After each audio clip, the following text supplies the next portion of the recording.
Salut tout le monde! Aujourd'hui, je vais faire une petite vidéo qui n'est pas vraiment en ligne avec la détox, mais j'avais dit que je parlerais de ça. C'est parce que je suis en train de lire un livre d'un gars qui est vraiment super qualifié. Il a un PhD de Harvard, il est chiropraticien, il est médecin, il est nutritionniste. En tout cas, il doit avoir étudié jusqu'à 50 ans, mais il est vraiment super. Il se spécialise dans la thyroïde et dans le cerveau. Fait que si jamais vous avez des problèmes de thyroïde ou le Hashimoto, là, il est vraiment un super kingpin là-dedans. Il s'appelle Datis Karazian, puis je pourrais le poster dans le groupe. Mais son livre sur le cerveau, il est vraiment super. Puis là, je ne veux pas vous parler nécessairement de moi, mais je vais vous expliquer pourquoi j'ai commencé à lire ce livre-là. Peut-être que vous allez avoir des symptômes semblables. C'est que moi, j'ai vraiment, je réalise que depuis quelques années, je dirais, ça doit faire au moins depuis que j'ai 40 ans, que on dirait que j'ai besoin d'un café le matin, sinon mon cerveau fonctionne vraiment pas. Puis étant donné que je travaille en fiscalité, j'avais dit à mes amis tout ça, j'ai dit moi si c'était pas du café, je pense que je perdrais ma job. Fait que là, je réalise pas, mais en lisant ce livre-là, je réalise que ça, c'est un signe de dégénération du cerveau ou d'inflammation de cerveau. Puis si on ne règle pas ça, ben ça mène à de la démence, de l'Alzheimer, toutes sortes de problèmes comme ça. Mais ça peut aussi, il peut avoir aussi de la dépression, de l'anxiété quand on a de la dégénération du cerveau, du brouillard mental, de la difficulté à se concentrer. Fait que là, ce qu'il dit dans ce livre-là, là, c'est super important. Je ne vais pas vous parler de tout le livre au complet, mais des choses vraiment importantes, c'est de couper le gluten. Alors, c'est pour ça que moi, ça fait 8 semaines que je mange zéro gluten. Puis ça fait des années que je voulais faire ça, mais je n'avais pas la discipline. Mais là, vu que ça atteint mon cerveau, puis je réalise, j'ai décidé de couper ça complètement. Puis malheureusement, le gluten, si vous coupez ça parce que vous avez une sensibilité au gluten, d'ailleurs, les médecins vous seront, c'est ça qu'ils parlent dans le livre, c'est que les médecins n'ont pas les bons tests pour tester. Ils testent juste comme les deux protéines, puis lui, il a la liste de toutes les protéines qu'il faut tester pour voir si on a une sensibilité au gluten. Fait que, parce que moi, je me suis déjà fait tester, puis j'avais pas la maladie de cœliaque, mais ça fait plusieurs personnes en tout cas, des personnes en énergie, puis qui captent ça, que j'ai une sensibilité au gluten, puis que je devrais vraiment faire attention. Puis je dois vous avouer que depuis que j'ai coupé le gluten, mon cerveau commence vraiment à aller mieux. Fait que le gluten, il faut vraiment pas en prendre si on a une sensibilité, parce que si vous en prenez une fois, vous avez de l'inflammation dans votre corps pendant 6 semaines après d'en avoir pris. Fait que si vous en prenez juste une fois par mois, vous êtes constamment en inflammation. Fait que ça, c'est une affaire. Puis je vais mettre dans le groupe un peu là, qu'est-ce qu'il y a sur le gluten, mais en fait, souvent, le gluten, les gens pensent que ça va affecter leur intestin, mais ce qu'il dit dans le livre, c'est que souvent, ça affecte vraiment plus notre cerveau que notre intestin. Fait que les neurologues, ils ne testent pas pour le gluten, c'est plutôt, ils laissent ça à la job des gastro-entérologues, mais le problème, c'est que si on a un problème de cerveau, on n'ira pas voir un gastro-entérologue. Fait que vous voyez le lien. Fait que ça, couper le gluten. Si vous avez justement du brouillon mental, plus de difficultés à vous concentrer, plus de troubles de mémoire, ben, c'est vraiment important d'essayer. Couper le gluten, là, ça va vraiment vous aider. L'autre chose, c'est de balancer pour avoir un cerveau qui n'est pas en inflammation, là, toujours, puis qui ne dégénère pas.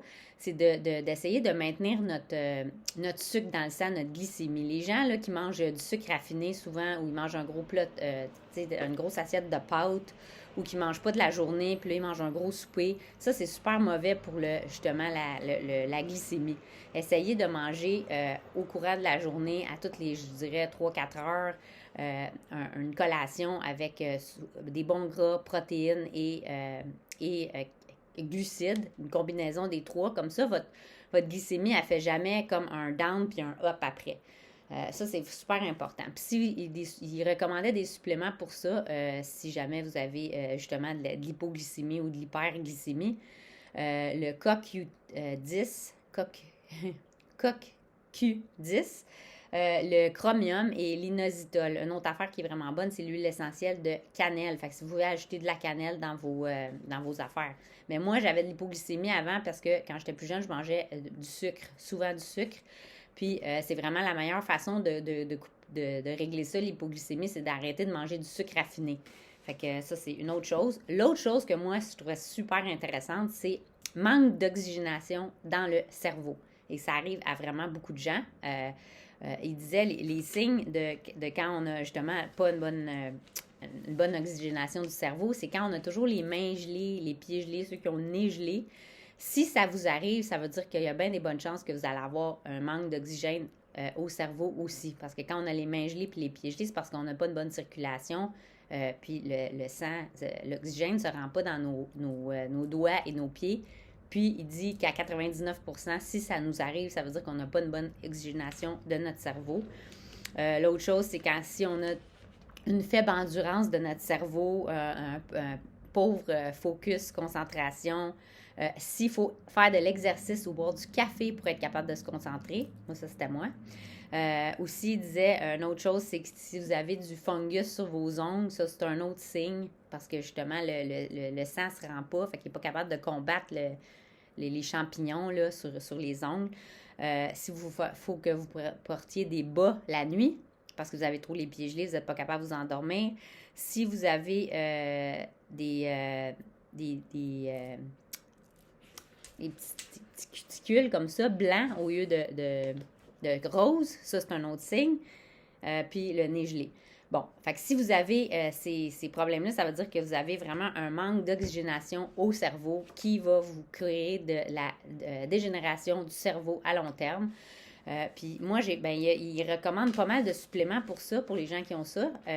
L'autre chose qu'il recommande, c'est de faire de l'exercice, première chose le matin, de monter son cardio vraiment élevé. Là, il dit faites attention pour avoir des crises cardiaques, là, ceux qui ont des problèmes de cœur.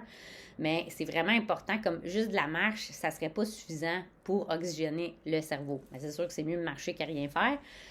Mais lui, il disait vraiment là, d'essayer de monter son cardio élevé pour justement d'oxygéner tout le corps. Puis c'est vrai que quand moi je réalise que quand je fais ça, on dirait que je suis un peu plus alerte après.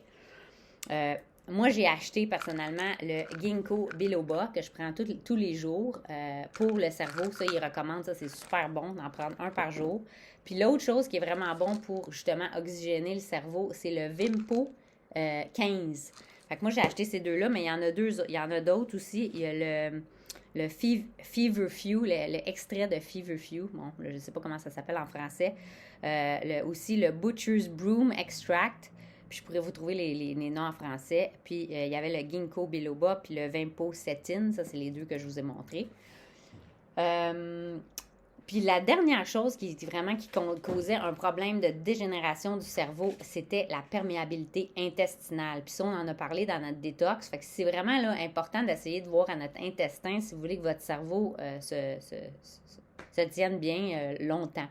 Fait que si vous avez des parasites, des champignons, justement, la perméabilité intestinale, encore là, le gluten, c'est vraiment là, mortel pour la perméabilité intestinale.